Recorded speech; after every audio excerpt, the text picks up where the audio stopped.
morning. Today we have Heinrich and Elsie Wolff of Wolff Architects joining us from Cape Town. So I'll read Heinrich's bio. Heinrich Wolff is an architect and project manager with over 20 years experience. His work has received many awards, including the Daimler Chrysler Award for Architecture in 2007 and Lupeskin Award in 2005. And in 2011, he was elected as the designer of the future by the voter Mi'kmaq Foundation. He has held several academic appointments. He has been visiting professor at the University of Goa, 2017, ETH in Zurich, 2014 to 2015, IUAV in Venice, 2013, Washington in St. Louis, 2015. Has been an adjunct associate professor at UCT Cape Town and has held visiting professorship at Harvard GSD 2021 to 2022. Heinrich practices together with Elsie Wolff. Both principals have taught and lectured internationally, including Switzerland, Germany, Italy, USA, Canada, Japan, India, and many more countries.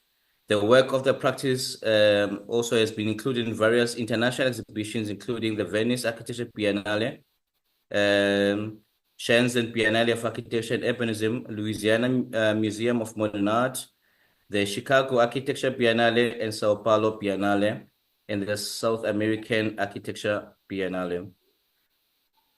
Friends, thank you so much for joining us and being willing to share your journey. Over to you. Thank you very much. And it's very nice to see a very good audience here today. Thanks a lot. Thank you for the invitation. It's always very nice to speak to colleagues. It's a bit early in the morning. I'm not quite sure how you do it. Ilse and I haven't had coffee, so if we're grumpy and we take it out on you, I think you will understand. We should have a coffee after this, but then it will be too late. So we turned the title of this talk. Maybe I must go immediately over to the presentation, but we turned the title of our talk Tectonic Shifts, which refers to the title of our latest book. And we thought we would speak a little bit about the book itself and about the contents and so on. I can maybe just say that if you are interested in the book, it's on sale. Take a lot. You can just order it, and it is shipped all over the country. We call the book Tectonic Shifts. And it is based on a submission that we made to the 2023 Venice Annual. Now, what happened is that the curator, Leslie Loco, invited Ilse and I to talk about the diversity of our practice under a sub-theme called Dangerous Liaisons. And we were asking ourselves, well, what is this thing all about, Dangerous Liaisons? What does she have in mind? And she never explained it to us. And it was interesting for us that she invites a couple who's together in business and in marriage and so on under the title Dangerous Liaisons. And then we thought, maybe she thought it was a dangerous endeavor, and it probably is, in that Ilse and I were married for about 10 years when we decided to work together. I feel a bit like somebody who's gambling, and here at 2 o'clock in the morning you're feeling really lucky, you decide to put your house on the game, So we were happily married, in love, whatever, and then we decided, but why don't we start an architectural practice together, So we sit here 13 years later, and things are going very well, and the book is, in a way, a reflection on our collaboration, but then broader way on the nature of collaboration. Now, at the time we started thinking about this, somebody said to me, but to to collaborate with somebody must be like a dance, you know, you're sort of swinging around and you do this and you do that and so on. And we were saying, nah, no. And it's not that it's a thing of conflict, on the contrary, but we try to say, well, is it possible for us to describe our collaboration as accurately as we can? Because we think that if we can describe to ourselves how we work and how we work with others, it might advance our capacity to collaborate, to imagine, and to allow others into this. So we came up with this idea of the tectonic shift. And, you know, to make a long story short, you'll see these images on the screen. Is what happens if you look at the Earth on a sort of planetary scale, is you have a hard sort of brittle crust forming the outer edge of our planet. But this brittle crust drifts on basically very hot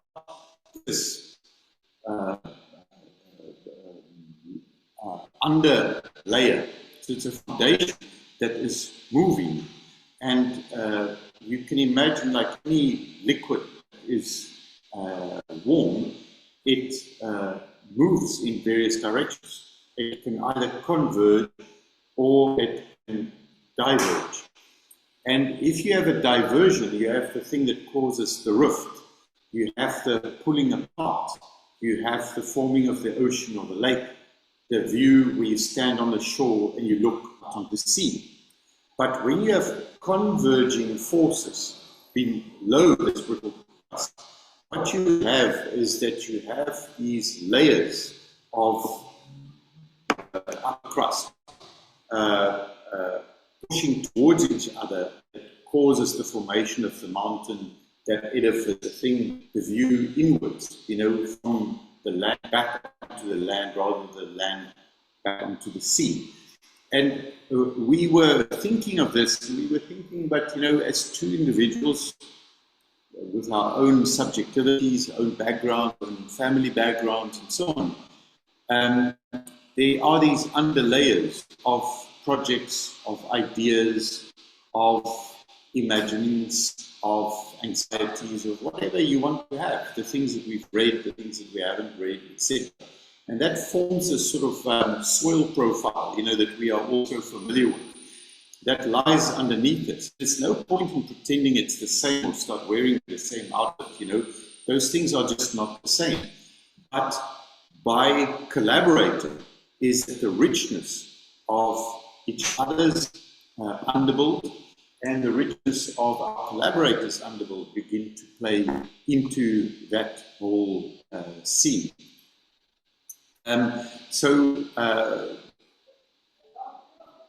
To just briefly digress and to show what we did for the Venice panel, is that we came up with a panel, it's about 15 by 4.5 meters of wall, where we made this sort of geological chart, because, you know, the call from Leslie to show the diversity of our work is a very difficult thing within the context of the Venice Architecture Biennial, where participants are usually asked to show one work, one project, one thought. So a diversity is a very difficult thing to represent. So what we thought is that the upper layer of this geology would be some of our recent projects, the things that fall on our mind, etc. And then underneath it, in the layers of this upper crust, lies the thoughts that's below it. So you can see the exhibition was structured into 10 vertical panels as scrolls, and they had 10 different themes. And some of these themes are what we will be discussing today. What we did is we put this show together in the form of a studio visit, and that permeated into the way we did the book. So instead of making a book that maybe I'll just digress and show you this, is that the exhibition was made of textile. We are very out there about being broke and not having a lot of money to spend on things. So we didn't have any money to put the exhibition together or to get it to Venice. So we decided that if we do it as a sort of parachute, as a textile that can rapidly deploy, we put it in a suitcase. You can see there on the top left is the suitcase, and then on the bottom left is our kids carrying it, free labor, and it was put up very, very fast. And we can put it on aircraft as hand luggage. So what we did in the book, and the book is quite a thick book, it's about a 300-page book, is that we thought that instead of it being like a portfolio of work, like a practice profile of every project we start from beginning to end, we do it in the spirit of a studio visit. Because Ilse and I work with a lot of artists, and we really like this moment where you go and visit a friend or somebody that you met or somebody that somebody's asking you to do an exhibition for, and you go and visit their studio. Now the thing is that very few artists prepare for this because they just invite you in and they show you what's there on the table.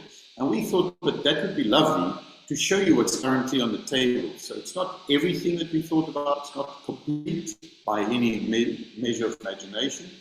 It is simply the ideas that's on our mind at the time.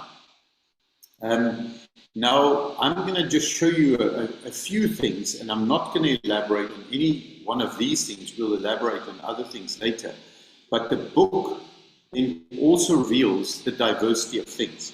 So, for instance, it shows this publication series of pamphlet. I don't know if you want to quickly say something about that. Yeah, I mean, pamphlet is something that we started in the Office of Publication Project, kind of on the back of a concern of the kind of void of publication on architecture in South Africa. I was on the board of the Architecture SA for many years, and that publication, as you know, went kind of dormant for a while, which we thought was incredibly, we were very sorry about that, because I know as a student, the Architecture SA was a kind of a resource for us to see what our colleagues were doing, what kind of interesting work is in the country. But, you know, during the lifespan of the Architecture SA, it became increasingly uncritical. And I personally was frustrated with that. So the publication pamphlet came out of a kind of, you know, a critique of the lack of critical architectural publication in South Africa, but also the lack of a publication that is broad in architecture, but speaks about space in very particular ways. So pamphlet is a publication that speaks about architecture, art, and stuff, with the stuff underlined, because we want to kind of look at spaces that have been lost in the city, spaces that people have memorialized, spaces that have intense social meaning, especially meaning in the Black social imagination, and how we can link with other disciplines such as art practices, music practices, poetry, literature, and landscape architecture. So each publication deals with one story, one building, one space, essentially. And these are the ones that we've produced over the years. Then you'll see, these are literally pages from the book, is that it also covers the history of our office organizing architectural tours, having discussions about buildings, and that was in a way the birth of a certain kind of documentation project that then matured into a project of filmmaking. So we've made a series of films over the years, and the book contains QR codes that take you to the various films. So I think there's about 16 films in the book. Wolff is one of these films. I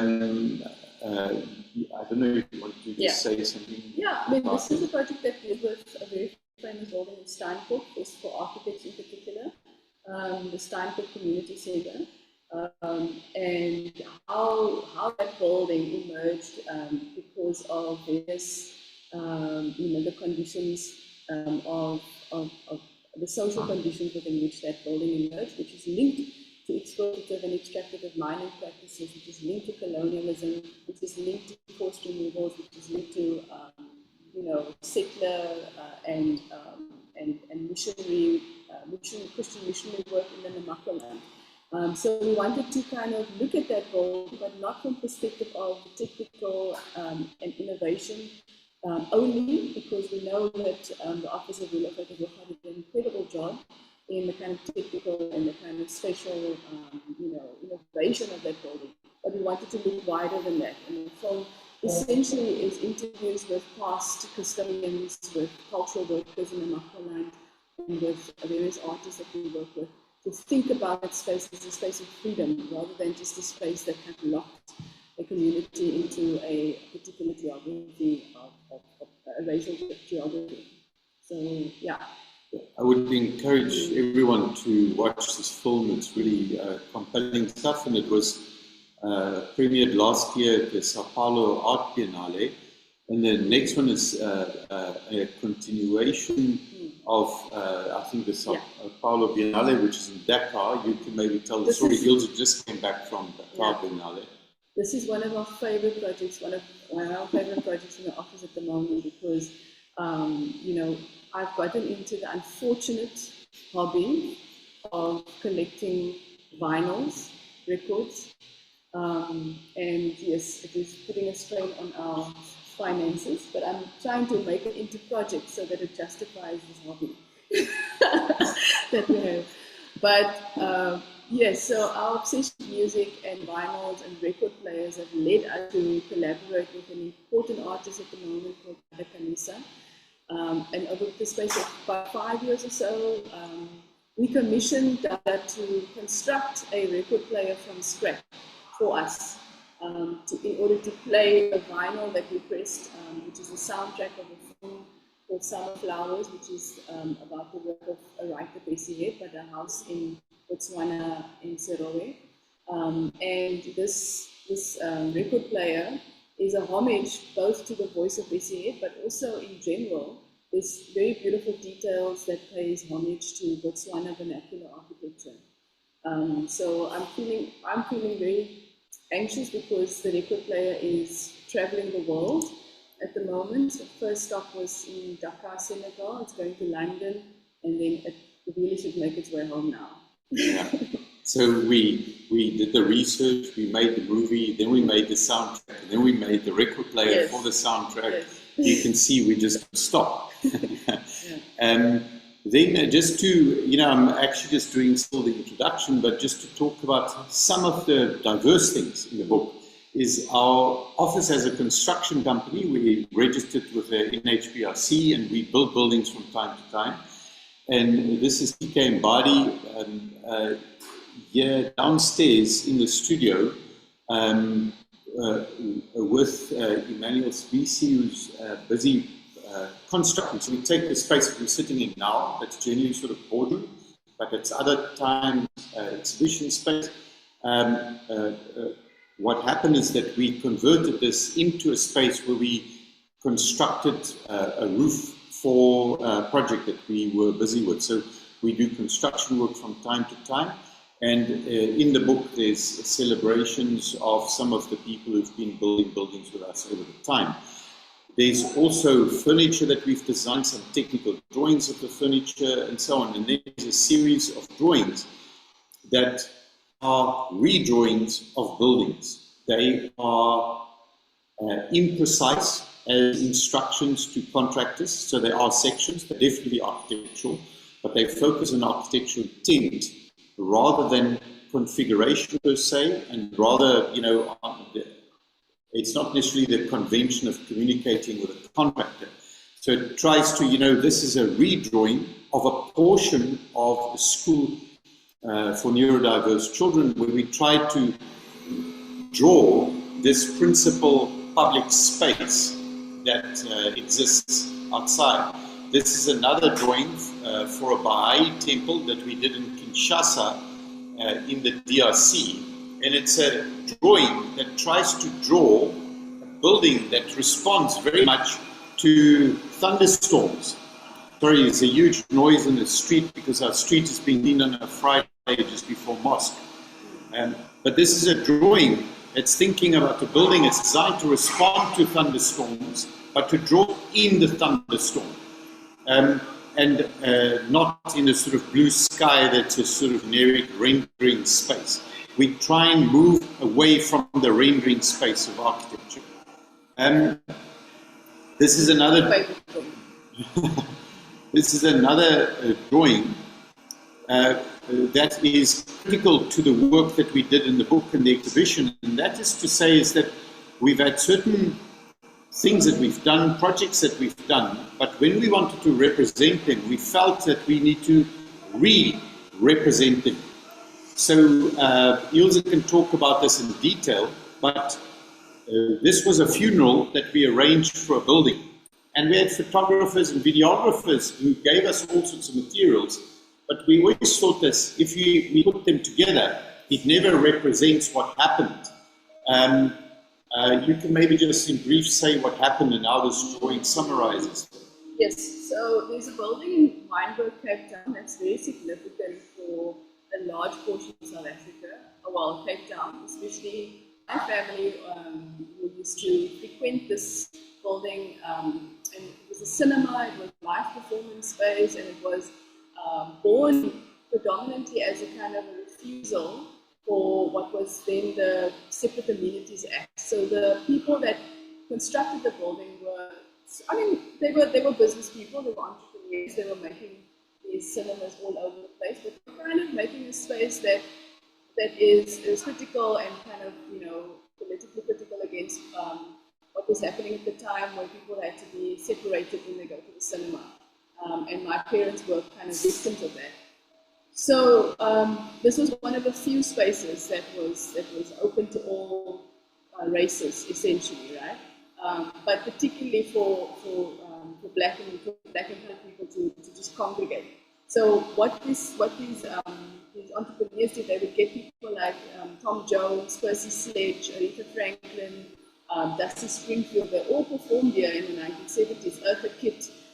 This was like, you know, if you think about the Apollo Theatre in 125th Street in Harlem, this was kind of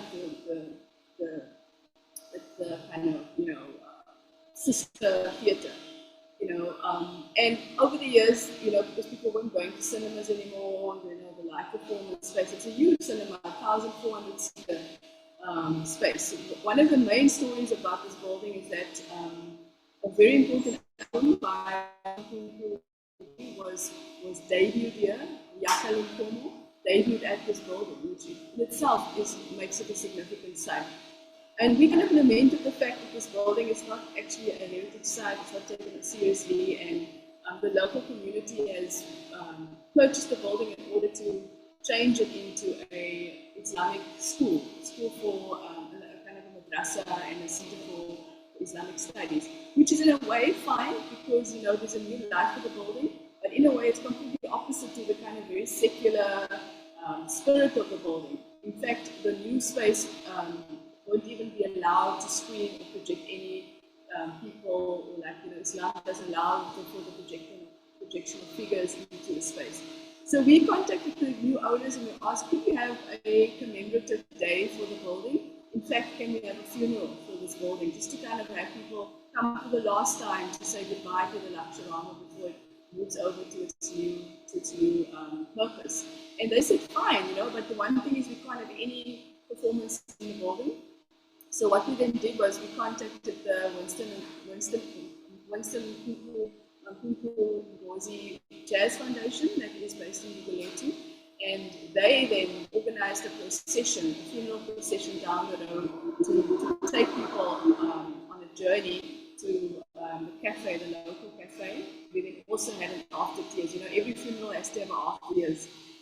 We ended up playing music and celebrating the building after a tour of the building. So this drawing kind of essentially summarizes the key emotions that were felt through the space. Yeah.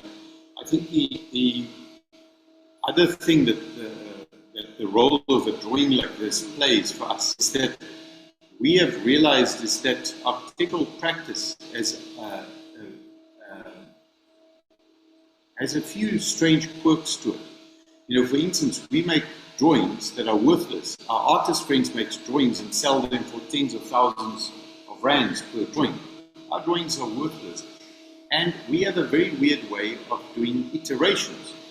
For an architect to draw a drawing and to redraw a drawing and just put a revision number, that for us is a daily practice.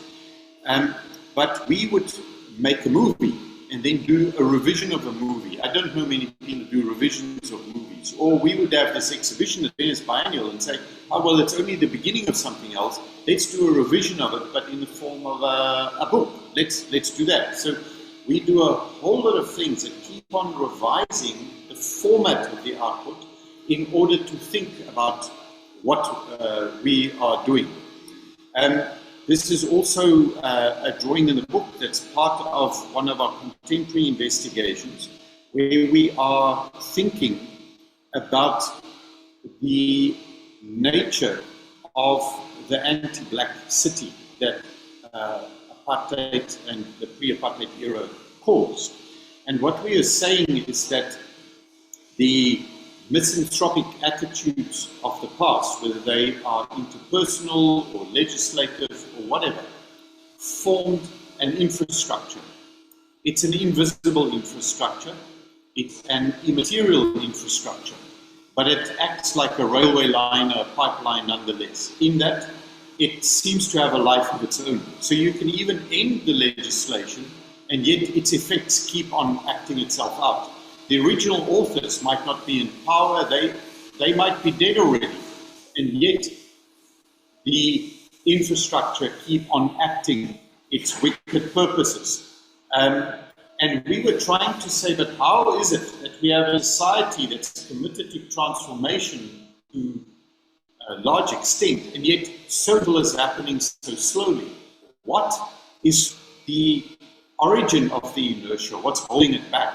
And part of our speculation is this infrastructure. So we termed it as sort of a void infrastructure. So it's an infrastructure that's immaterial, it has a real presence, but it's not necessarily always visible.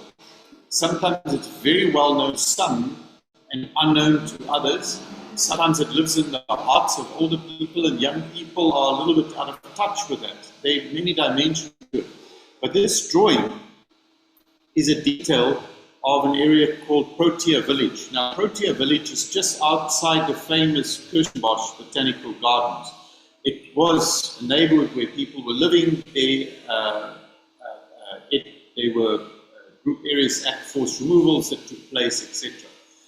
But before the time, that whole area, there were a whole lot of flower growers there were people living here, there were obviously the life of any kind of residential area.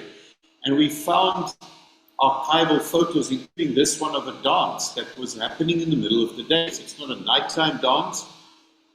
Nothing in the archival photo could suggest what it is, but people are dressed fairly fancily and so on. But people sitting under a tree that you see there on the right. But then, when you go there today, there's no trace of buildings. There's very beautiful lilies growing there, beautiful trees and so on, and you think it's in a way nature that you're looking at. But the nature conceals the forced removals. And we tried to illustrate the duplicity, the dual image in a way. So the one that is evoked through archival photos and the memories of people who lived there, and the other one is this real world that's being encountered today, but that is in a way in the same space as that other world, but not necessarily accessible to a young generation. So we wanted to just begin to make it more visible through illustrations like this, and this is a part of a sort of current project of work. I'm not going to elaborate on that. This was basically the introduction. It just shows you some of this stuff. So we're going to go into, it's really a random selection of photos that we just grabbed, and then we're going to go into it in detail. So you'll see the book contains 4 major lectures that Ilse and I gave over the years. And one of them was a really landmark lecture that Ilse and I gave at the University of Johannesburg at the Graduate School of Architecture on ways of working. And one of the parts of that ways of working was a story about Cecil John Rhodes's house, but I will leave that for Ilse to tell. There's about 10 photographs of this. Yeah. Just quickly, Cecil John Rhodes had numerous properties in Cape Town. Kirstenbosch, he left, properties that we still know now as UCT, and he basically also had wine farms in Boschendal. But for his last days on Earth, where he basically, he was always kind of suffering from a respiratory disease, he chose this humble cottage in Luxembourg as his last resting place. And the story goes that he was kind of, feel that he needed to he went to this cottage to essentially to recuperate and to take advantage of the sea air close to the Luxembourg beach. And then, it wasn't, that was his last day. So on the last day of his time on Earth, he asked actually one of his aides to just physically knock out a hole in the wall in the room that we were staying in, to sort of allow more air to go through the space so that he can breathe, right? He couldn't breathe. So let me just park that story there, because we came across this little house because the city of Cape Town asked us to prepare a condition report and a restoration report for this house, because they own it now. It was left by the Rhodes Trust to the city of Cape Town as a little museum. I've never been to the museum before this project, so we went there, and to my shocking horror, it's actually a shrine to Cecil John Rhodes. So there's every single memorabilia that celebrates his life, celebrates his achievements. There's very little critique around what is actually, what his impact of his legacies have been on space, architecture, and human people. And I thought it was extremely problematic, given that, there's already been so much discourse around Cecil John Rhodes at UCT in 2015 when Rhodes Must Fall and the statue came out. It was very peculiar that this little house kind of exists under the radar in its form of celebratory and triumphant legacy.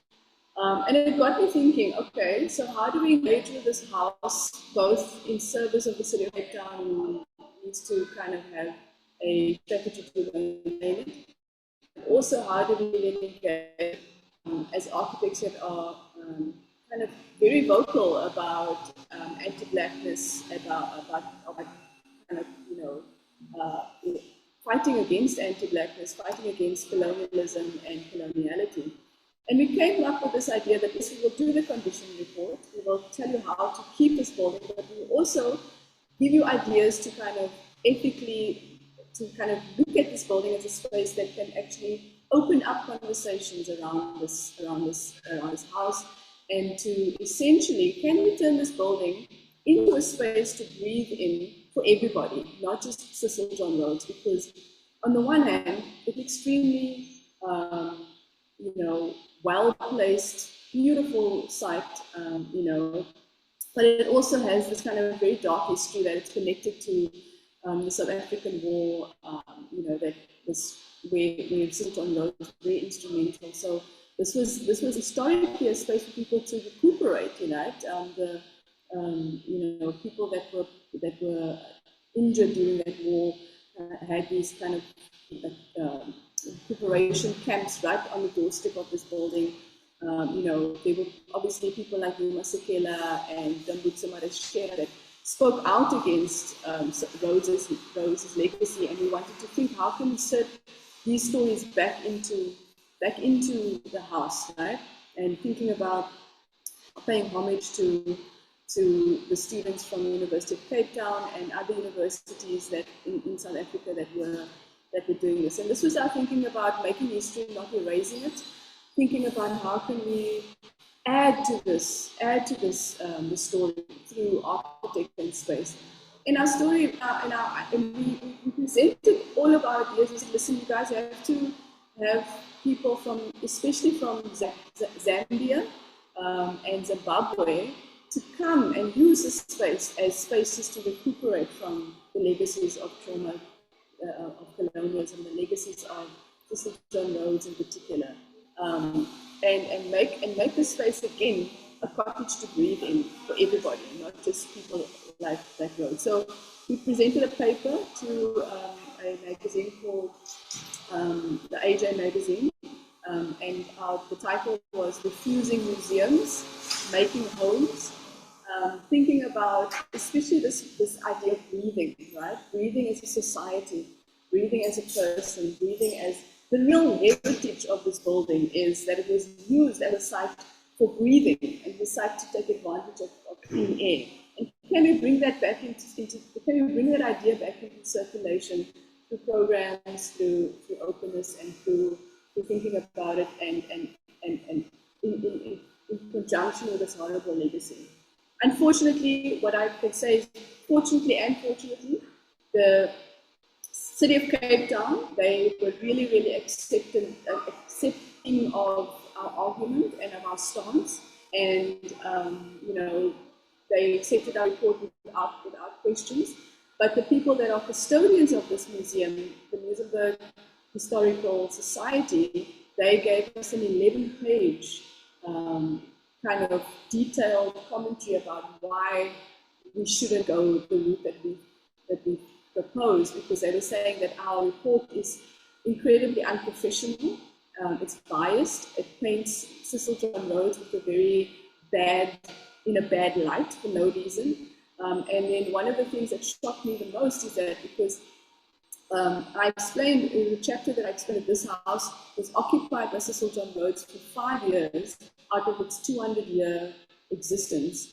And the 200-year existence of this house includes indigenous histories, includes migrant histories, includes everybody that, it includes the fishing history of people from the Philippines, for instance. And this story is not told in the museum. It includes the history of indigenous people in this landscape. And the Muizenberg Historical Society said that history is irrelevant because most of the indigenous people were replaced by a more superior society. This was included in the report in 2019 when we did this report. And this is the kind of racism that is still ongoing in spaces in Cape Town that we still should be fighting, and it just shows us that our work is incredibly important still. So that's the story about those copies. I can maybe just highlight, in concluding this, is that part of the way we work, that is the reflections in a way of this book, is our penchants for making double projects. So on the one hand, there's the commission that is by the City of Cape Town for a heritage report and condition report. But on the other hand, there's a parallel project in the office, which is a fascination with what does this thing tell us about our time? Yeah. What can be done to make history out of this thing? And you will find many of the projects that resulted in movies, other kinds of projects, even the building projects, have a parallel research project that runs with it. That's the basis of teaching, the basis of writing, basis of drawing work, and so on. And in that sense, that this commitment to parallel work is part of the working method of the office. The next series of projects has to do, one with exhibition design that we have done, and we'll show a project that we've done in Basel. And then I want us to just focus on a few libraries in exhibition designs that we've done. So I will leave this also over to Ilse. I mean, we've been very lucky to be invited to produce exhibition designs for various people, but particularly the Zuid-Smokke Museum, under the leadership of Puyo, an incredibly visionary curator and director of the Museum of Contemporary African Art. And in about 3 years ago, they asked us to think up the scenography and exhibition design for a show that's dedicated to 200 years of black figuration and painting.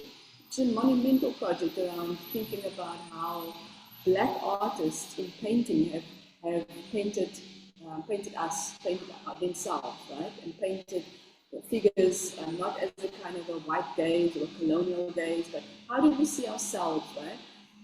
And we were in deep sympathy with this project, and our design was an offering to kind of think about in parallel with this amazing work that the curators have done.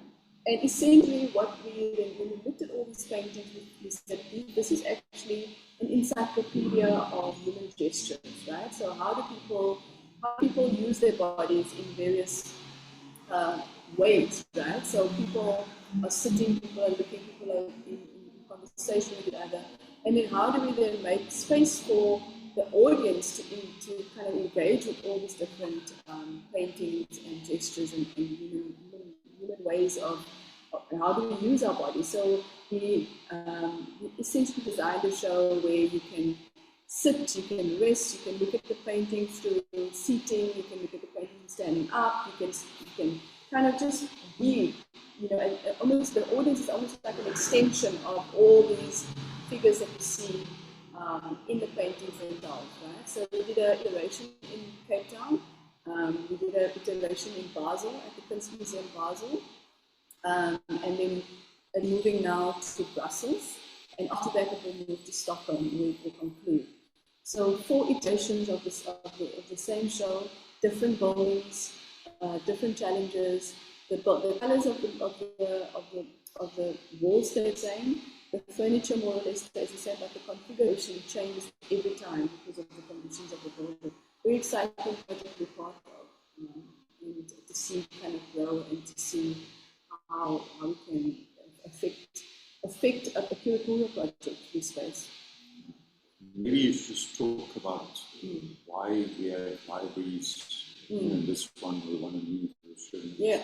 So part of these curatorial projects, they're always asking for reading space because these curatorial projects are very, very research driven. So there's a need for the audience also to engage with the research that's behind all of these shows. So we make these reading spaces that are essentially kind of documents that supplement what you're seeing. You can go and study, you can study the artist's work, you can study the reasons behind these paintings, and also it becomes these spaces to gather, essentially also. It becomes these spaces that becomes these intermediate spaces you can also retreat to. Similar one that we did for the Technical University of Munich, and the director there, Anders Lepik, is the biggest architecture museum, I think probably in the world, because it's 3 halls of 200 square meters of space dedicated only to architecture. And our good friend Paul Matsipa asked us to design the show, which is called African Mobilities. Kind of thinking about Africa and its architectural production as a kind of a non-static force, and thinking about how African ideas around architecture have moved through cities and how it continues to move. The reading space again becomes a primary space to reflect, to be, and an offering, especially for this big library project in Cape Town called Timurenga. And their contribution was to invite institutions to contribute to this library, which they set up kind of foundational content for. Yeah. So part of the practice of in a library, in an exhibition, is not so much about the library itself, but acquiring books. Because we have found that some of these international museums have a capacity to find books that we can lay our hands on. So for the Chicago Architectural Bible, they got a collection of Bessie books together that we could not buy here. And then when we're done, they returned it to South Africa. So it builds what we have in South Africa through a collaboration with people who are in the business of acquiring these things in geographies that we could not acquire them, and so on. So that is part of the practice of making libraries. Now, we recently did a library for one book, and this library was designed at the Joburg Contemporary Art Foundation. And it's a bit of a tongue-in-cheek thing to say it is a library for one book, because what it is that this art foundation, over the next 3 years, is having one exhibition per year. Very, very thoroughly done, very, very well curated around the theme of ecospheres, dealing with different issues of the environment, being in the environment, etc. But for this 3-year period, they asked us if we could do a reading room that in essence would have the catalogue of the exhibition, but a space where this can be discussed, people can gather, children can sit and draw and have workshops and so on. But we were very concerned that the architecture should, in a way, have no presence and certainly not compete with the artwork. So on the right, you see the current show, where there's an artwork by an artist called Ernesto Neto, and in the back is our project, but you cannot see it. You can just see a little glimmer of light, and then the big image on the left is that glimmer of light. It's from exactly the same point of view, just closer by. So what it does, it's a project that denies its exterior. It's in darkness. We asked them to have no lights, what we did. And rather have it like you would find a house at night with the lights on inside, and you find a sort of warm, glowing interior. And that is highly contrasted with the exterior. So the exterior really steps back to allow the art to dominate the space. And then the inside space is a very big, complex table that becomes a room. So it's a table, but not like a dining room table that is an object. It is a table that makes a series of pockets where you can sit and read and come together for discussions, because this exhibition, the show is very often guided shows, and then people gather before the time and after the time. Children get pencils and they can draw and make artwork. So at the moment, the space is filled with things from the kids' art shop, the workshop. It's part of why there's cork on the wall that you can simply pin the drawings to the wall, but that there's a conversation. But, you know, the Russian constructivists said that the purpose of art is to make the world strange. And this is what it does. It is a table, but it's not a table where we eat. It's not a table where we work necessarily. But we can work there, we can eat there, we can discuss there, and so on. Now, part of what we were looking at, and it's one of the big themes in the book, is the idea of conviviality. We can wax lyrical about it, but there's a chapter in the book on the theme of conviviality. Now, what we were thinking about is what is the history of conviviality in the context of art and art appreciation. And we were thinking of those endless cheese and wine functions that in its format is so well known that it's very hard for it ever to be memorable or to amount to anything as a productive social space besides just talking to people. And we did research on a series of art spaces in Johannesburg, so the Polly Street Arcade, or the Bag Factory, places of significant Johannesburg art that were places of art production, but also people eating, working together, and then shows being put on. And we were saying, but maybe that legacy of being with artists, being together, and thinking and talking about art is something that we begin to build on in order to advance this project. Because without elaborating on this idea of conviviality very much, is that there is this idea that there's a kind of convivial knowledge that we're trying to build. So conviviality points to a type of knowledge production, which in a way is fundamental to our office's pursuit. And that has to do with the fact that nobody knows everything about some subject. In our field, you have specialists, but the reality is that we add our knowledge to the knowledge of others, and through this, projects come about, exhibitions come about, cultural impacts come about, and so on. But it is for us to learn to play together, to work together in a way to build convivial knowledge. Then part of the other kind of work that you find in the book is buildings that we've been involved in, and I literally just grabbed two projects. There's no particular gravity to them. The one is the Vredenburg Provincial Hospital that took us about 15 years to complete. It was a very, very complex project. So this hospital is one of 5 district hospitals in the province. You have the 2 academic hospitals, Tygerberg and Kutskil. It's the pinnacle of medical care of the state in our province. But there are 5 district hospitals, and this is one of them. Now, there was an existing building, but an old addition to it had to be demolished. It was out of date in many, many different ways.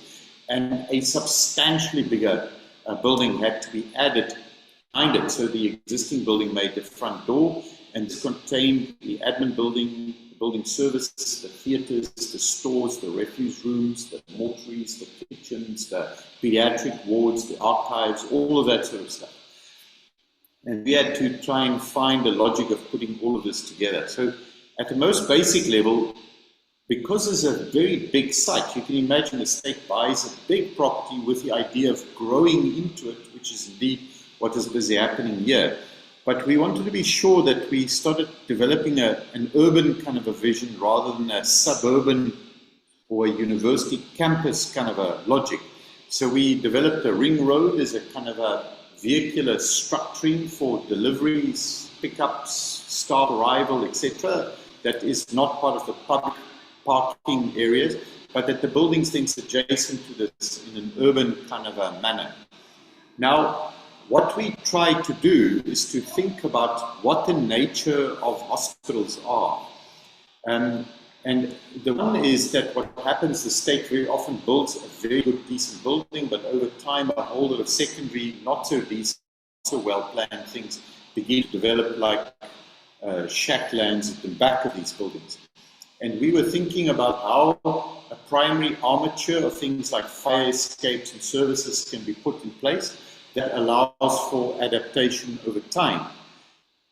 Stated in a different way is how can we set up a kind of a superstructure that is highly durable, both in material terms, but in its conception of site, its relationship with the city, the relationship to bulk services building, and to daylight, allowing exchange of walls inside and underneath this infrastructure. So what you see here is some of the fire escapes that's on the outside. It's hard to imagine these fire escapes changing very much over time. And you can see they then become part of the primary circulation, primary expression of the facade that faces the road. Here you can see at the bottom drawing shows you that triangular garden in the administration building that you see here. It's just this, so the big road going past it is here. This is the existing building. And then the building that we did at the back is the hospital there and a staff residence that we did here. Sorry, we're just going to plug in our computer.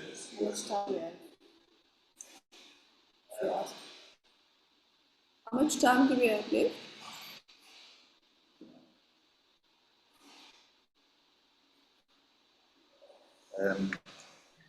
No, we're still good. We're still good. You can still continue. Yeah. So our conception of a hospital is, you can imagine, to give you an idea, this project took 15 years from beginning to end. The Suez Canal took 13 years from beginning to end. It gives you just an idea of how extreme an excess is. And you can imagine this is just mere mortals building this. Anyone who's been involved in this knows that you can get so exhausted that I think most architects actually just give up. You pass it on to juniors in the office who's not tired yet. they get hired, they resign, you give it to somebody else, and the buildings are loveless buildings. But so to remain committed to core ideas and its core joys is fundamental. And one of the fundamental ideas were that what happens is that hospitals are overwhelmed by their mechanical service in two ways. One is that there's just so much, people that start dumping them anyway. We said, no, that's unacceptable. We've got to make spaces that's entirely free of machines, also the outlets of machines. So you don't want louvers on. So if you're lying in a bed in the maternity ward or the pediatric ward, there's no machine in sight. There's not a louver in sight. You just see a garden. It's a very tight, small garden because the health department's not in the business of making gardens, but we know green environments are fundamental to healing environments. Strangely enough, parking areas are not fundamental to healing environments. So no wards look out onto parking areas, no workspaces look out onto parking areas, etc.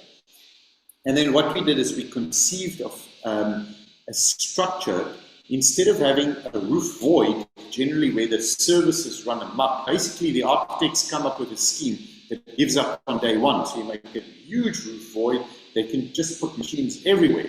We said, let's cone this, so to speak. So we came up with a principal service run that does not sit over the corridors. So the convention is to put the primary runs over the corridors with the ideas that it's non-clinical spaces, and so you can service them at any time, not interfering with clinical spaces. But the problem is, the poor soul who's standing on a ladder fixing up cables in the cable tray above his head is in the same corridor as the poor mother who's being rushed to the theater for an emergency Caesar. It literally happens in the same space. Now that is bad planning. So what we were saying, why don't we put all the sluice rooms, all the bathrooms, all the storerooms, all of that in a bank next to the corridor. We can put a concrete slab on top of that, and then we have the bulk services. So nobody has to stand on a ladder to service air conditioners, change the filters, shut off valve, flip switches, whatever. They can still walk on a little 2.5 meter wide concrete slab to get access to that. And then from there, you can see in a section, you then have a roof truss that has 4 pockets. Top one is for electronics, smoke detectors, alarms, so on. These 2 are for air conditioning ducts. You can see the ducts there. And the lowest one is for electrics that generally go down the wall and serves the ward. So there are 4 ceiling panels and of these acoustic drop-in ceilings, and there are 4 pockets. So anyone, anywhere in the building, knows where to find electrics as opposed to electronics. You can lift up the ceiling, you will know where it is. It's not all over the show, it is organized. And this is part of the capacity of architects to design. So it's not just coordinating it, meaning that the pipes don't clash. It is coming up with a system for servicing it. And the net result of it is that because the services now run in a linear manner, in a sort of coned manner, we could split it and then get natural light down the center of these spaces, where we then achieved a hospital ward that has 80 to 90% daylight autonomy. So anyone who knows about daylight design will know that daylight autonomy is the part of the day that the sun is shining that you can switch the lights off. Now we came up with this idea in 2006. A lot of people thought daylight was really an unnecessary thing, but when the power cuts really hit South Africa, I can tell you we had lots of very happy phone calls from the hospital saying, thank you so much. They can deliver a baby in the operating theatre with no electricity just because there's natural light into the operating theatre. And it's a system that splits the summer sun and the heat, where we split the heat from the light, basically. So it's a triple glaze system that has a ventilated roof void. So not only the area underneath the roof sheeting is ventilated, but the roof light space is ventilated. So we get the hot air out, and then there's another air pocket where the light comes through, and this allows the winter radiant heat to come straight through, but the summer light is then deflected back into it.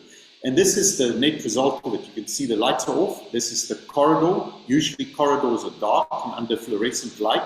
That induces epilepsy in some people because they push the trolleys very fast and the fluorescent lights are flickering overhead.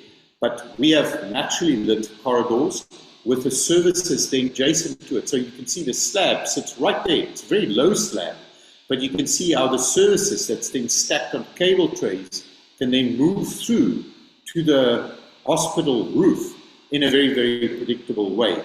And that makes sure that the inside of this hospital, both the corridors, offices, and workspaces, right back to the kitchen. You see on the left is the pediatric ward, and on the right is the kitchen.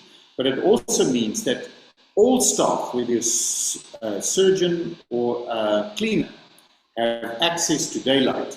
Because one of the other horrible legacies of hospitals in South Africa is sort of classist architecture, where the surgeons have fantastically well-appointed spaces. A kitchen sits in a basement without windows. So this kitchen has a gigantic window overlooking the mountains of the Cape.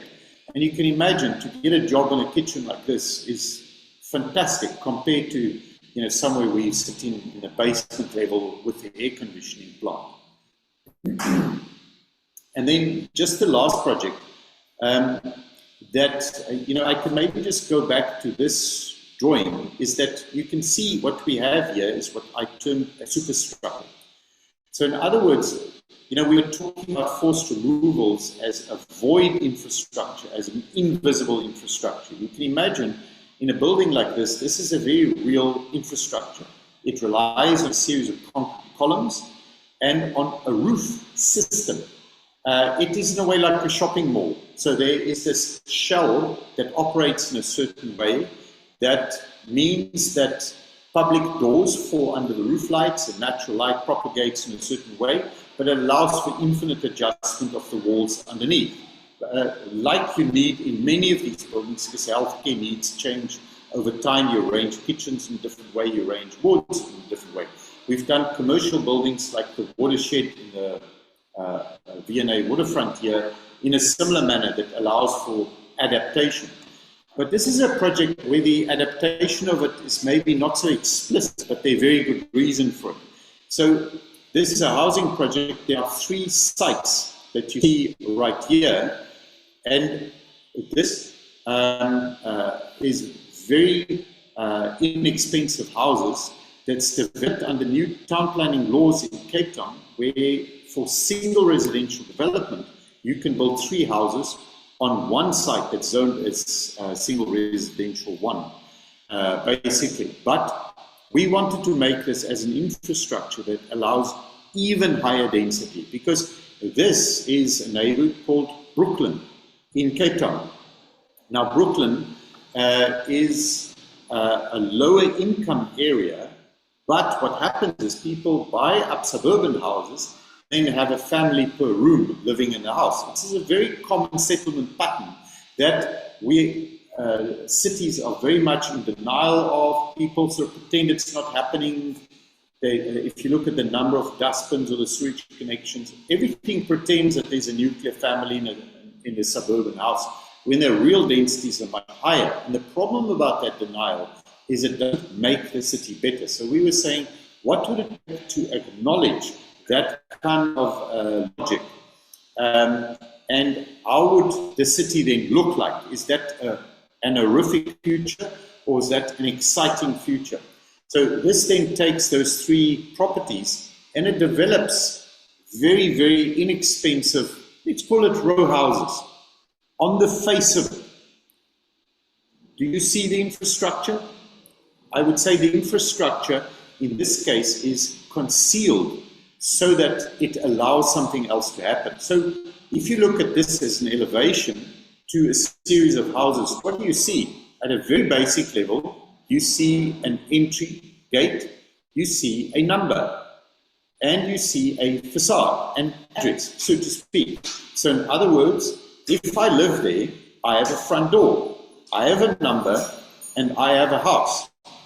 But these are not, they are multi-family houses, but they present themselves in the format of, say, a Victorian single family row house.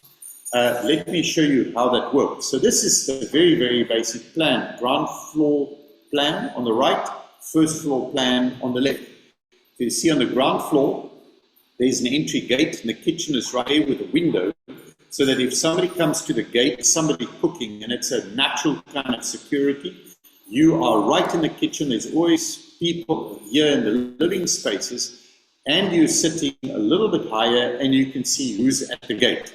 You know whether you can talk to somebody through the window without having to go to the gate. You can see a kitchen there, space for a table, furniture, is a bathroom down here with a toilet and a shower, and a stair up with a space that allows for 2 bedrooms.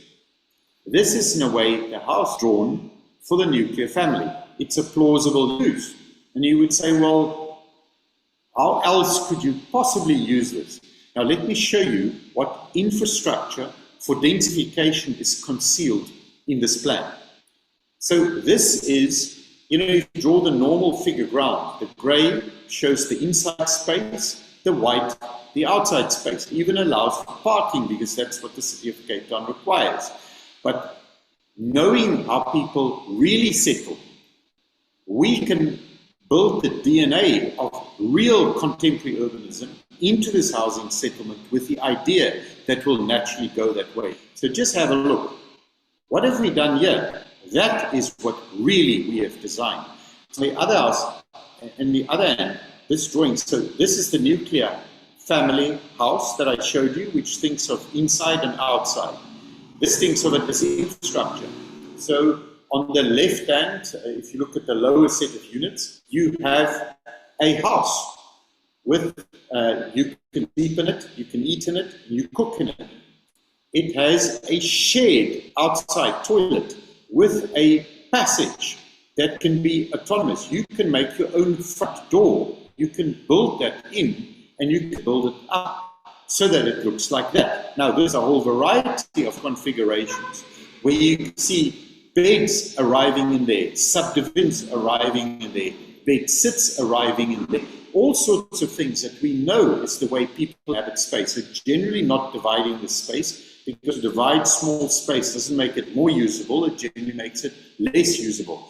So you use wardrobes and so on to divide the space, but that they become basically bed sits. But where you make your own front door onto this common passage, and then at the back you can build more houses. That's sort of a backyard shack or a backyard house and so on. And everyone can share the toilet. And this is based on research that we did in the New neighborhood here north of Cape Town that talks about the real conditions of urbanism in Cape Town today and how people use space. So the idea is that this house could then have a ground floor house, an identical house on the first floor, and a backyard house. In other words, 3 houses per property. But these 3 properties already had 3 houses. So instead of the original 3 houses conceived of in the SR1 zoning scheme, you can probably get it up to 21 houses on the same property with a decent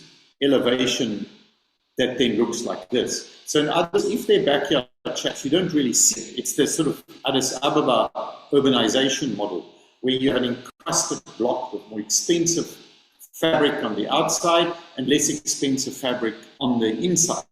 But it gives a kind of a dignity to that address by having a front door, a number, a facade, and then it could be subdivided at will behind that facade into multi-family houses, single-family houses, and nobody is the wiser of the conditions of relative wealth or poverty that might exist behind that front door, because there's an equivalence in which citizens arrive into the public domain from their houses. And those are the stories that we have to tell you. Yes. If you're interested in the book, you can buy it on takealot.com. It costs 830 Rand. It's 300 pages, and I am told it makes for an amazing gift. Yeah. But you would have to see for yourself. Thank you. Thank you very much for inviting us to speak. Thank you so much. Thank you so much. The bandwidth was a bit slow, but I think we definitely got the essence of the talk. Thank you so much. So we will just now open to a discussion, which is going to be questions and comments.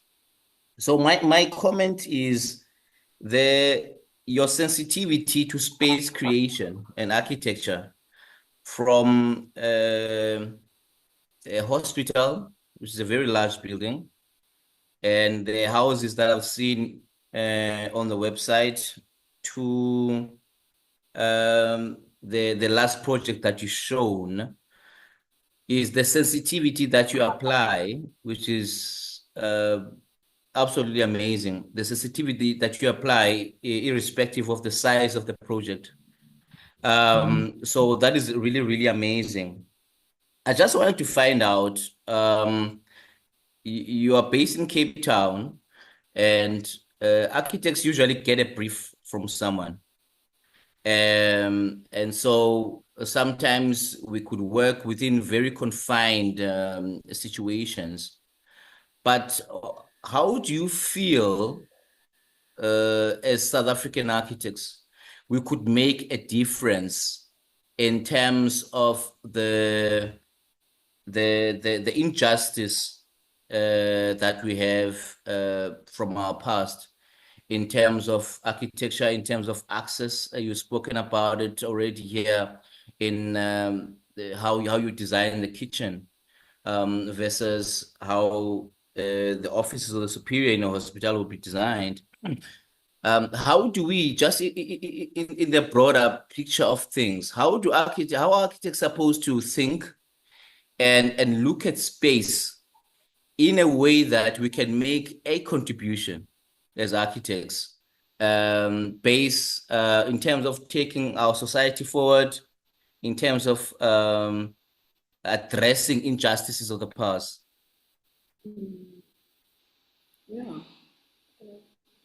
Thank you for that very important question. I think it's a very big question. First of all, our attitude is that we need to think about freedom as a collective practice. One of the things about architectural education or architectural practice is it's very individualistic, and people think of themselves as individuals that needs to make an impact for an individual gain, individual freedom, and often the briefs are kind of constructed around that ethos as well.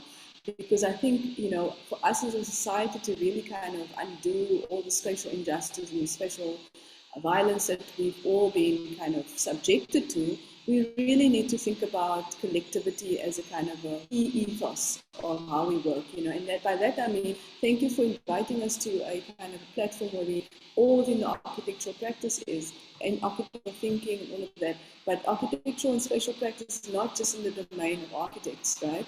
So our work is very much connected to people that are thinking space, but from other disciplines, for instance, artistic practices, music practices, theatre practices, mainly humanities-based practices, but also there are economists and the people in the commercial world that also needs to we need to bring people like that in to kind of think less individualistically and more in terms of society. And I think we need to speak to people in education. How do we construct curriculums in the South African education department, in the education domain that is thinking about syllabus of freedom, syllabus of empathies, and syllabus around regulation. I haven't been part really in depth in teaching in South Africa, but just from the project that sees external examiners, it's still very dominantly about servicing the kind of individual, individual property owner, individual clients, individual commercial spaces. So I think we need to train ourselves and our society and our students around thinking differently. I think, one of the things that our firm has been committed to since its inception is in a way to work for everyone, not just everyone without thinking about who they are. Basically all kinds of work, from work for the state to work, very small houses to large houses. and the whole gamut in between. Because there is something about when you only work for the wealthy, is that your head is aligned with the possibilities of the wealthy, and the constraints in the context of poverty or scarce resources does not shape one's architectural theory and positioning. So you will find from a residential point of view, we showed these very inexpensive houses that we're involved in, but we do houses for people under $1 million. We've done many of them. So one of the things that's in our book is what we call WhatsApp houses, where we tell people, don't avoid us. And we design the whole thing via WhatsApp. We make no drawings. We get our clients to draw and to build, and we help them to do it. So we've got a constellation of contractors who descend, and we help them to make the buildings without actually employing us. We also do expensive luxury houses, but we very much think that if you just involved in expensive buildings and particularly fancy houses, I think it's a corruption of the mind that is very hard to save yourself from it. So we very much love doing public works work, and we are very fortunate that in the Western Cape, the commissioning of schools and hospitals and so on still is done under careful care, and it allows for certain kind of a work that can consider what is the appropriate action of the state. Now we understand is that the state's resources year and year becomes less and less limited and so on. And we know that there are stories from public works departments in other provinces where it's hair-raising what is going on. But I would say as a professional body, and here I'm talking to Saia as a member of Saia, is we must make sure that our public works departments are intact, because they are extremely important. One is for the commissioning of buildings, but two is the ground basis of work. So we must make sure that those contracts that architects are signed are proper contracts that allow for small businesses to enter and big businesses to operate, for excellence to occur, and for work to be done properly. There is something about the public works stuff is to understand the register. You know, you can imagine a provincial hospital is going to be built in a way that it lasts. Government spends a certain amount of money with the expectation that the buildings will endure.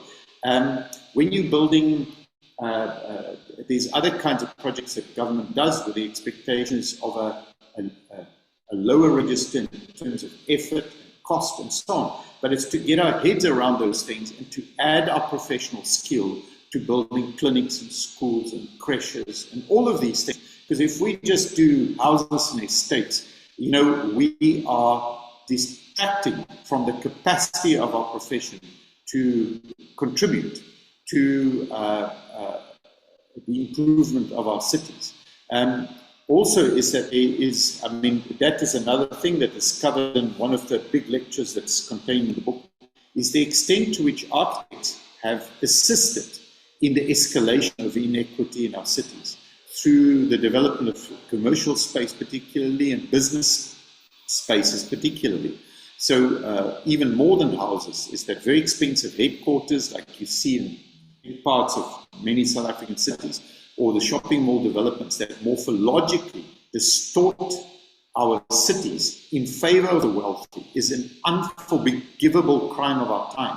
And we should, one, is be conscious of how it is being done, sanction our profession for being involved in it, and two, is look at ways of making an improvement and hopefully build those buildings. And we have tried to do that. Very, very in-depth answer. Thank you so much. And we do have public works officials on the talk today, including a director in KZN. We keep in touch with public works as the institute, and so those comments are very, very valuable. Thank you so much. Ivo, please. Hi, Heinrich. Fundamental to what Skura asked in the beginning and what you've been saying, the ability to influence the clients, whoever they may be, in terms of interrogating the brief dealing with the intangible issues as well as the fundamental issues of the building performance is critical to how architects need to question their brief more than just actually accepting a brief. And I'm impressed by the way you approached some of the projects that you have done, and it must take an enormous amount of energy to convince clients to take into account the issues that you believe are important to deal with in the development of the projects. I'd like to hear your views on how intense that can be and how you are able to influence clients in a way which improves the quality of the architecture we can produce.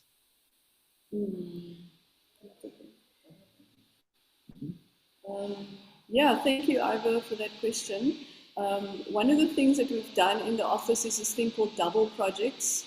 It sounds like double work, but it isn't. It's just a way of thinking, yes, there's a very conventional brief that is often just a requirement. Like, for instance, what we did with Rhodes Cottage, they just need a maintenance schedule, they need a condition report, they need practical things, right? And there's nothing wrong with practical things. But if one just stops with the practical, you lose out on the potential of that project to go beyond just the practical and it's a kind of sort of mundane task at hand, right? Because it's not really a mundane task to think about Rhodes Cottage in the post-Fallist era, right? It's a big project, right? It's a big spatial project, and it's a big project. So one needs to confront ourselves with both of these issues, right? And deliver a project that, yes, meets the brief, that meets the practical side and meets the kind of ordinary side of the brief, but then also, move the project and move the client and move the ideas around what this could mean for us as a future society that's sustainable, where everybody can thrive, where we all coeval and kind of work in a kind of holistic society, post-Rhodes, post-Fallist, post-apartheid, post-colonialism, post everything, right? And kind of really be present in our issues of today. We need to do that work, right? And it's unfortunately sometimes it's unpaid, and you need to kind of then make work make it so that you actually say to the client, this is necessary, can we extend the fees so that we can actually be encouraged to do this work and show that it's important, or try and find specific funding for these kinds of projects. And often in the kind of art spaces, we find sympathy for the kinds of inquiries we want to make, right? So arts funding, humanities funding, all those kinds of fundings that kind of, not a lot, but sometimes become the kind of supplementary funding. I also just want to say that, yes, Heinrich was a very convincing speaker. He's got the very talent of persuasion. And I'm grateful to be in partnership with somebody like him that is really kind of, talented in kind of persuading quite stubborn, stubborn institutions, stubborn enterprises into a different thinking and ethical thinking. And the energy is around being really convinced about how you want to persuade people, but also doing the work. I think it's really important to do the work. Yeah, I think we hold firmly to the idea of being professional. In other words, one is that you must be accountable for your opinions, like a doctor or somebody, where, and that those opinions are founded. Now, if you go to the doctor and you present some medical thing, you would think that the doctor would base it on medical facts. But in the field of architecture, you cannot just base it on facts. It must be very much based on facts, and one part of what we do is projects of educating ourselves, in a sort of project of double projects. But the other one is to say is that we must share the reasons for our thoughts with our clients. So in other words, I make light of, say, people's skepticism about daylight in a hospital, but you can understand how there's long traditions of not doing it like that, that came about. Whether it's right or wrong, we can say the consequences are negative, but to turn it around is difficult to conceive of. And one cannot be upset the fact that people have difficulty conceiving of new things, because that is in the nature of jumps of the imagination that they sometimes hard to participate in. And there are two things that we do. One is that we try and be hyper-rational and share the foundations of our thoughts so that you can take people along, that you can understand what they're on about. But there is the role of the imagination that we hold on as firmly to as we do to professionalism. And the imagination has to do with all sorts of weird and wonderful things that is going around your head. You know, it's, when we did the watershed, the turning point in the watershed in Cape Town was when the client said they absolutely cannot afford a suspended slab, and we returned a rendering with Batman in it. It's a very long story. And everyone thought I was completely off my head.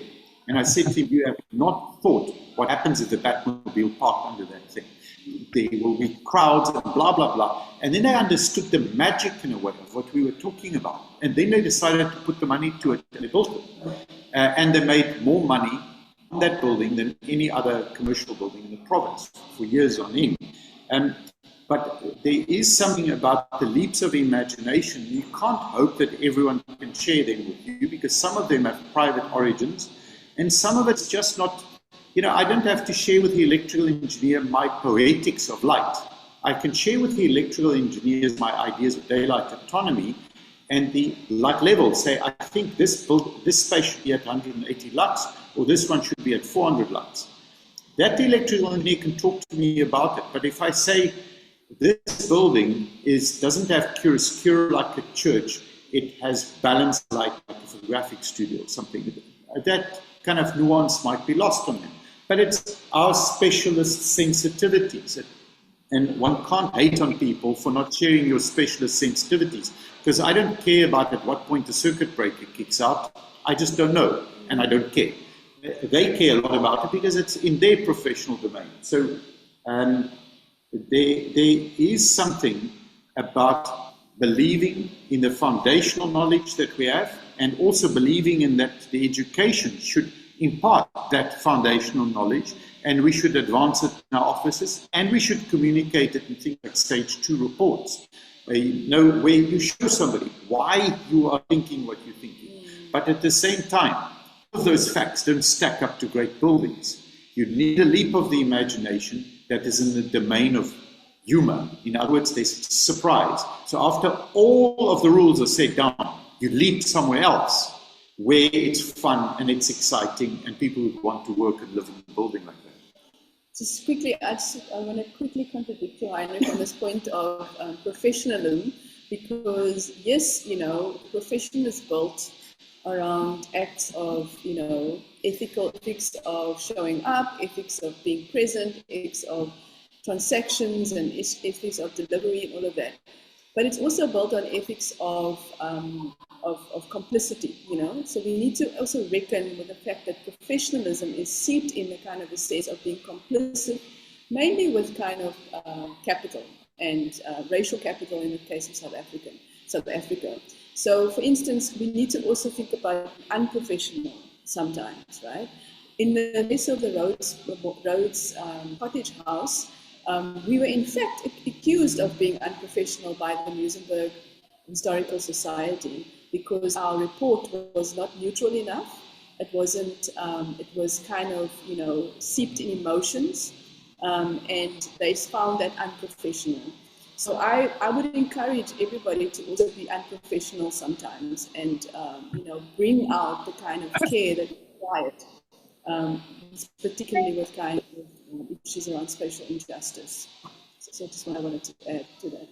Yeah, I think it was Oscar Wilde that says that no advancement in culture came out of obedience. We are emotional beings after all. Ken?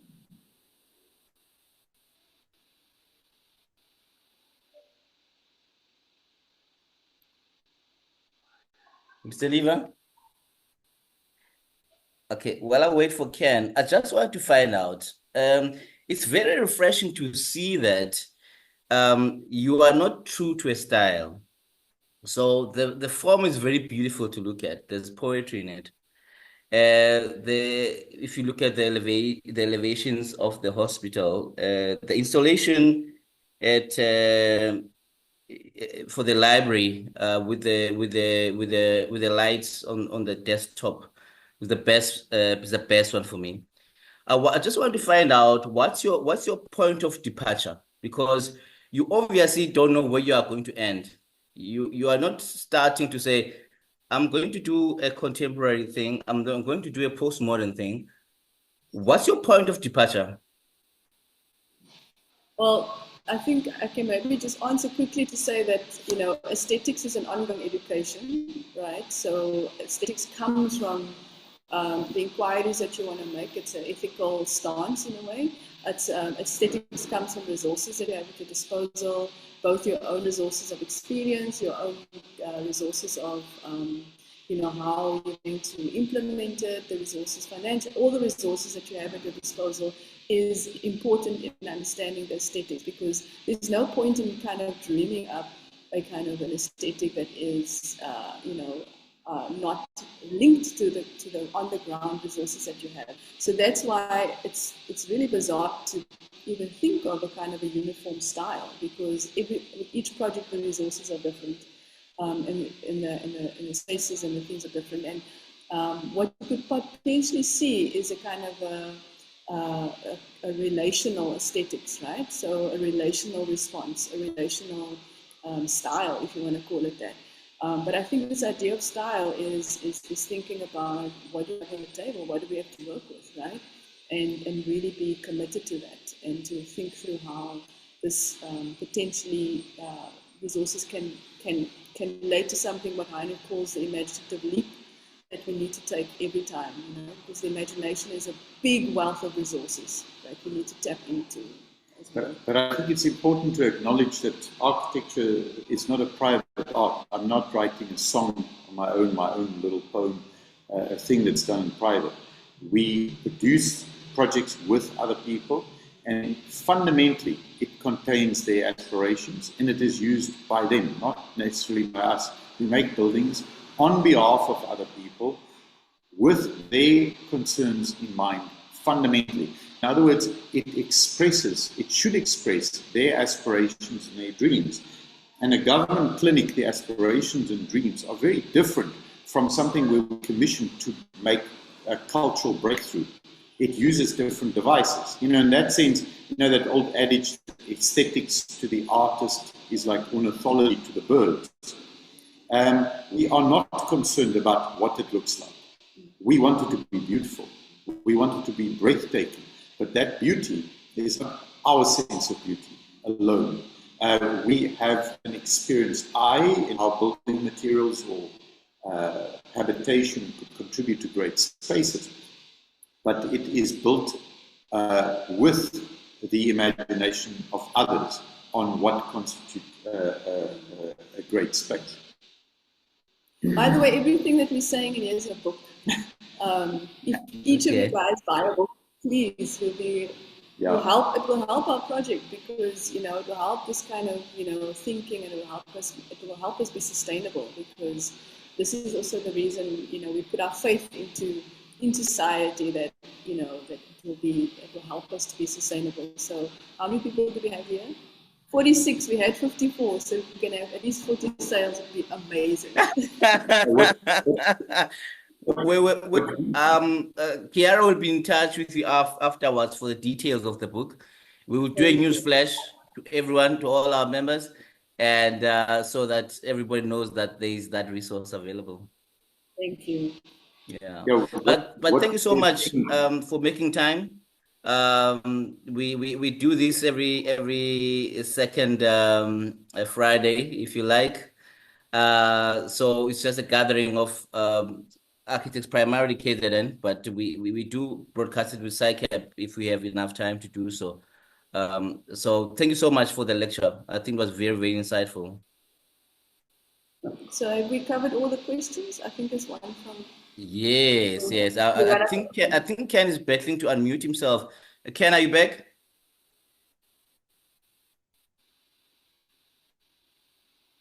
There's a question by Ken, where he says you use sound and sight extensively with your work and exhibitions. Have you used taste, smell, most importantly, touch? Yes, most definitely.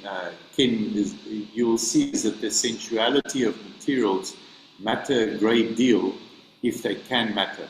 Is that there are certain projects in which the sensuality of materials are secondary to other concerns. You can imagine by the time you have, say, a medical facility where the walls are covered with machines and all sorts of things, the first layer of appreciation is not the sensuality of the wall surface. But if we're doing, say, a reading space that should be quiet, you can imagine, there we have these cork surfaces. We wrap both the table and the wall in cork, both for the capacity to attach to it, the fragrance of that material, the quality of the light that comes off it, and so on. There's a whole lot of buildings that we've done out of one material, either the wooden building like the one that we built in France, or the building that's built in cement brick, like the one that we built in the mountains. Those dimensions of various sensations are important, and not just the 5 senses. There's something about the 7 senses that has to do with mobility and balance and what's called propriosity and so on, that has to do with how we move through a space and orientate ourselves in a space, which is a sense in itself. All of these things are fundamental to how we think about the spaces. Of course, and also we think a lot about this idea of embodied practice, embodied research. So really kind of, deepening this idea of like being engaged and being in relation, So a lot of our work is reflections on how we actually do our research, right? Do our thinking and how do we work with our people. Okay, thank you so much. Thank you so much for the response. Yeah, so generally we finish at 9. So unless there's a pressing question, I think we will adjourn the meeting. But we will definitely broadcast the book. Thank you so much, guys. Thank you for your support, and thank you for having us, and thank you for this amazing discussion. Lovely, thank you. Thank you, everyone. We'll see you on the next one. I wish everyone a very good weekend. Thank you.